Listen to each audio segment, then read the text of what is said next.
Ahora vamos a continuar con edema pulmonar. El edema pulmonar es un flujo de líquido que nos va a pasar desde el intersticio, desde los vasos hacia el intersticio. Entonces acá es importante recordar la ley de Starling. Acá vemos que si uno resume la ley de Starling, vemos que nos da este resultado, que sería de que el flujo de líquido del lumen hacia el intersticio, que es QF, es igual a una constante por 7. ¿Esto qué nos quiere mostrar? De que hay un gradiente de 7 centímetros de agua a favor del paso del líquido del lumen hacia el intersticio. Entonces, es normal que siempre pase el líquido hacia el intersticio, eso no es anormal. Lo que es importante es que este líquido es absorbido por los vasos linfáticos del pulmón en forma constante y así se está evitando la acumulación en el extravascular del pulmón. Hay ciertos factores que van a proteger al pulmón de la acumulación de líquido. Estos factores serían, en primera instancia, el sistema linfático, ya que es el encargado de reabsorber este líquido que normalmente pasa. También la barrera endotelial de la microvasculatura, la concentración de las proteínas plasmáticas que van a retener líquido dentro de los vasos, la presión hidrostática del líquido intersticial que va a mantener el líquido fuera en el fondo del intersticio, y la barrera epitelial del alveolo. ¿Cómo definimos edema pulmonar? El edema pulmonar es un aumento anormal del contenido acuoso extravascular del pulmón. ¿Esto por qué pasa? Porque la filtración supera los mecanismos normales de remoción. Es decir, todo este líquido que está pasando está aumentado y además no podemos reabsorberlo de buena forma. Entonces, este edema pulmonar puede estar en diferentes etapas. Podemos tener, por ejemplo, de que en un comienzo el edema es solo peribronquial y perivascular y no va a tener mayores implicancias ventilatorias.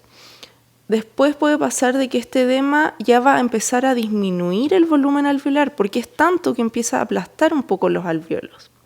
Y en última instancia ya va a haber inundación de los alveolos, es decir, el líquido pasa de este intersticio hacia adentro de los alveolos y ya no va a ser imposible ventilar en esa zona. Bueno, acá vemos diferentes radiografías, tanto de niños como adultos, de las típicas imágenes de edema pulmonar que se ven radiografías muy congestivas y con infiltrados intersticiales, y también en esta más alveolares.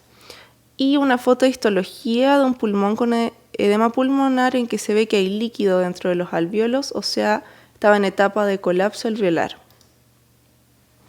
Las causas del edema pulmonar son muy variadas y dependen del mecanismo que las produce. Entonces acá esta tabla ustedes las pueden revisar después en detalle, pero como vemos hay muchos mecanismos que cada uno va a tener ciertas causas. Entonces es importante poder pensar y determinar el mecanismo para orientarnos hacia la causa y después al tratamiento. Ahora, hay dos mecanismos que es importante siempre tener en cuenta y saber diferenciarlos, que serían por aumento de presión hidrostática capilar versus un aumento de la permeabilidad. En el aumento de presión hidrostática capilar vemos de que la presión de enclavamiento está aumentada y la relación de concentraciones de proteínas entre el edema y el plasma es menor a 0,5, es decir, no hay muchas proteínas en este edema, sigue estando más en el plasma. En cambio, por aumento de la permeabilidad es al revés. La presión de enclavamiento es normal y la relación de proteínas edema-plasma se acerca a 1. ¿Por qué? Porque las proteínas están pasando desde el plasma hacia este líquido que está en el pulmón. Este mecanismo por aumento de la permeabilidad hay que tomarlo bien en cuenta porque es bastante más grave, porque puede ser la primera fase de un síndrome de distrés respiratorio agudo. Y además, este mecanismo va a llevar a una inactivación del surfactante pulmonar y con esto una mayor posibilidad de colapso pulmonar, lo cual va a ser muy grave para el paciente. Acá abajo vemos un esquema que nos muestra cómo se mide la presión de enclavamiento, que lo pueden revisar después en sus casas. Bueno, en el edema pulmonar hay diferentes alteraciones funcionales que se producen. Hay alteración en la mecánica respiratoria por una disminución de la distensibilidad pulmonar, por inactivación o déficit de surfactante y un aumento del líquido extravascular del pulmón. Además, hay un aumento de la resistencia de las vías aéreas. Y también otra alteración que se produce es de la circulación pulmonar, ya que aumenta la resistencia vascular pulmonar. Otro tipo de alteración funcional que se produce es del intercambio gaseoso. Entonces, ¿qué es lo que vamos a ver que pasa en un edema pulmonar? Que hay hipoxemia, hay disminución de la relación VQ y hay una alteración difusional. Entonces, normalmente lo que sucede es que nosotros hiperventilamos.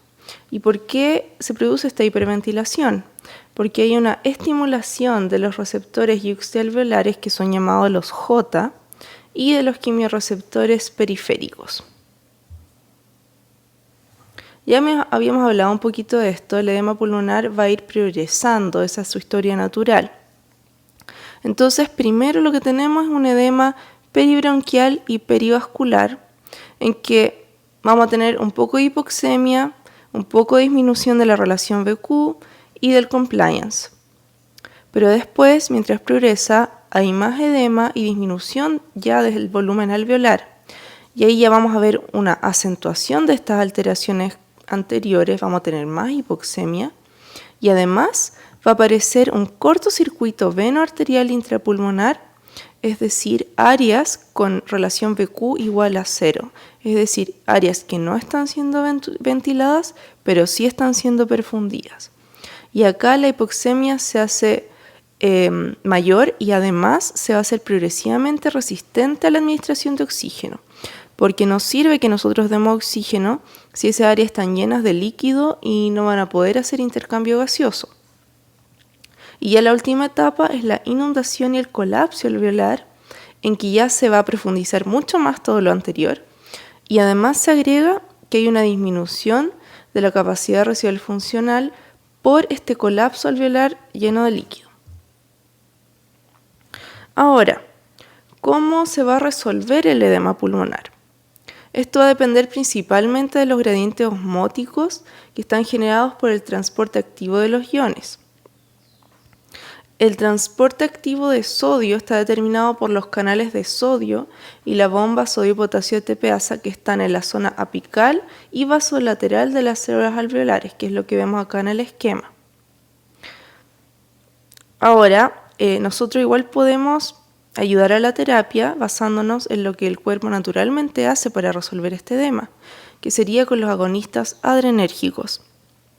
Estos van a aumentar la expresión y la función de los canales de sodio y la bomba sodio-potasio ATPasa en las células alveolares, activando la adenilciclasa, que cataliza la síntesis de AMP cíclico, y esto por vía de la pKa. Entonces, mediante estos agonistas adrenérgicos, el cuerpo y nosotros mismos también podemos ayudar a de que mediante el transporte activo de iones se resuelva el edema pulmonar.